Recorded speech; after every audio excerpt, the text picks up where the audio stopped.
હાલોલ તાલુકાના ઘનસરવાવ ગામે agro product બનાવતી કંપનીમાં બોઇલર ફાટી આગ લાગતા મચી અફરાતફરી, સદનસીબે કોઈ જાનહાનિ નહીં।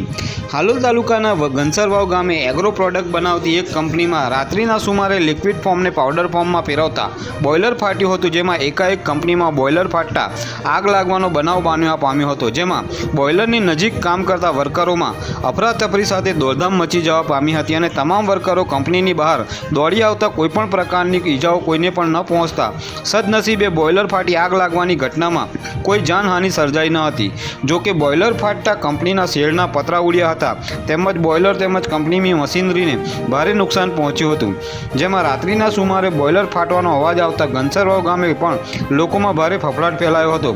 જ્યારે બોઇલર ફાટ્યા બાદ પ્લાન્ટમાં આગ લાગતા આકાશમાં ધુમાડાના ગોટાઓ ગોટે ઉઠવા પામતા ગ્રામજનો કંપની ખાતે દોડી આવ્યા હતા। જો કે થોડી જ વારમાં આગ પર કાબૂ મેળવી લેતા સૌ કોઈએ હાશકારો અનુભવ્યો હતો।